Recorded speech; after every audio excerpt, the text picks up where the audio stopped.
में तो उसके पास कुछ भी नहीं है। शिवानी सोच में पड़ जाती है कि वो क्या करे, क्योंकि कर्जों और घर के खर्चों के बाद तो पैसे बचते ही नहीं थे। शिवानी फिर अपने पिता को फोन करती है और उनसे पैसे मांगती है। देखो शिवानी, मैंने तुम्हें शादी के वक्त ही मना किया था कि ऐसे घर में शादी करनी ही नहीं चाहिए। अरे अभिषेक को शर्म आनी चाहिए जो ससुराल से पैसे मंगवा रहा है।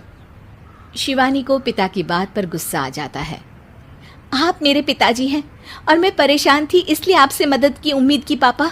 अभिषेक को तो पता भी नहीं है कि मैंने आपसे पैसे मांगे हैं। शिवानी सोचती है कि वो अभिषेक से बात करे, लेकिन फिर उसे लगता है कि वो टेंशन ले लेगा। तभी शिवानी की नज़र हाथ के कंगन पर पड़ती है। सीधे बाजार जाती है और उसे बेचकर ननद के घर ले जाने का सारा सामान लेकर आती है और सास के सामने रख देती है। हाँ ठीक है, लेकिन फल थोड़े और अच्छी क्वालिटी के होने चाहिए थे। शिवानी कुछ नहीं कहती, वहां से चली जाती है।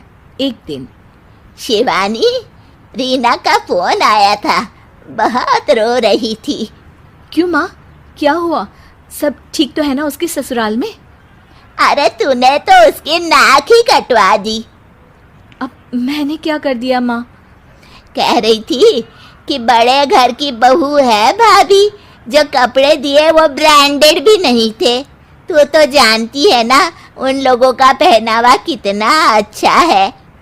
तू तो मेरी बेटी का भला कभी सोचती नहीं। हाय भगवान, अरे बड़े घर की बहू है इसी बात की जलन है ना तुझे, लेकिन याद रख मेरी बेटी का सोचने के लिए भगवान है। तुम लोग कभी उसका बुरा नहीं कर पाओगे। अब शिवानी के मन में सवाल था कि क्या ईश्वर सिर्फ रीना के साथ है, उसके साथ नहीं? लेकिन उसे सुकून था कि वो अभिषेक के साथ उसकी जिम्मेदारियों को निभाने में बराबरी की हकदार है। शिवानी वहां से चली जाती है।